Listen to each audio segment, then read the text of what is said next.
Kita sudah sampai di penghujung pembicaraan kita dalam DBS to the Point bersama Romo Manyis Suseno. Romo, ini adalah janji Presiden Jokowi. Kami berkomitmen menyelesaikan secara berkeadilan, seperti kata Romo tadi, terhadap kasus-kasus pelanggaran HAM di masa lalu yang sampai dengan saat ini masih menjadi beban sosial politik bagi bangsa Indonesia.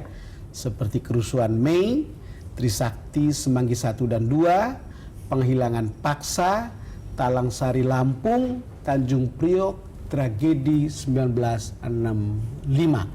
Beban sosial politik bagi bangsa Indonesia. Ini statement dari Jokowi sendiri. Pandangan Anda tentang ini? Perspektif Anda? Ini sebuah statement yang sangat bagus, yang diharapkan oleh banyak dari kita, dan yang juga baik, kita tidak hanya berhadapan dengan para korban 65-66, ada juga yang lain-lain, hanya kita harus perhatikan ada satu kekhususan. Dengan korban 65-66, itu stigmatisasi sampai sekarang. Dalam pemberontakan Matiun, saya dengar ada 4.000 orang yang dibunuh. Itu kejam sekali. Dan mungkin ada lain-lain yang tidak dibunuh menjadi korban, tapi mereka tidak pernah distigmatisasi, tidak pernah pemerintah mengatakan ini pantasan dibunuh, ya toh. Kita melihat justru itu sesuatu kejahatan. Itu juga berlaku bagi pelanggaran hak asasi yang lain-lain, meskipun barangkali Talang Sari belum beres, dan Marsinah juga belum beres, dan Munir juga belum beres. Romo, sebetulnya pemerintahan Jokowi JK relatif bebas dari liabilities masa lalu, bukan? Karena mereka ini bukanlah produk Orde Baru, tapi mereka adalah produk Orde Reformasi. Artinya kalau dibilang sejarah itu milik pemenang atau milik penguasa, itu bisa diterima ketika Orde Baru masih berkuasa tentang kasus ini. Tapi sekarang kan sudah tidak. Jadi sebetulnya beban politiknya tidak sebesar seperti yang lalu-lalu, bukan? Saya kan tidak tahu. Tetapi saya perkirakan memang ini masih peka. Jadi kita bicarakan sering suasana menjadi emosional dan macam-macam. Kita baca saja yang ditulis di dalam media-media. Betul.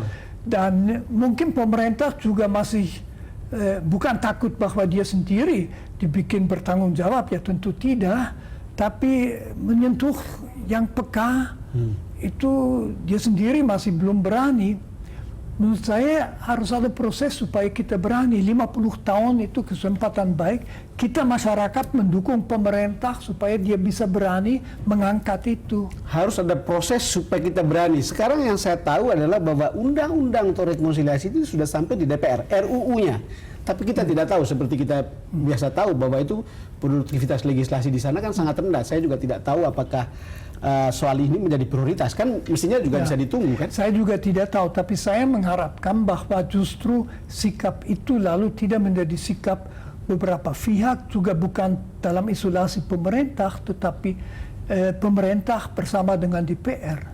Seluruh DPR, partai-partai yang ada di situ, semua bisa menyepakati hal itu. Mereka tidak ada yang punya posisi yang amat bagus atau tidak. Mereka itu para wakil kita, dan alangkah baiknya kalau DPR sendiri bersama-sama berani menghadap situasi ini, dan mulai dengan misalnya pengakuan bahwa waktu itu terjadi suatu kejahatan terhadap kemanusiaan dan kita mau keluar dari itu. Kalau kita mau duduk bersama sebagai sebuah bangsa, mungkinkah persoalan ini beyond politics?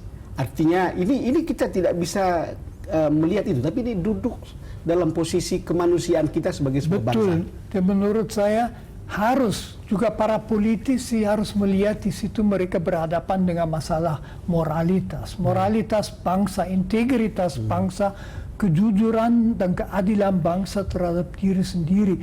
Jadi kalau itu diperpolitik, itu gawat, tidak pernah kita akan bisa memecahkannya. Romo, terima kasih sudah datang ke DBS to the Point.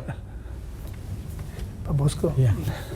Pemirsa, demikian perbincangan saya dengan Romo Manyis Suseno, Saya tahu perbincangan ini adalah perbincangan yang beberapa waktu lalu atau beberapa tahun lalu sangat peka, sangat rawan, tetapi saat ini pembicaraan ini makin terbuka.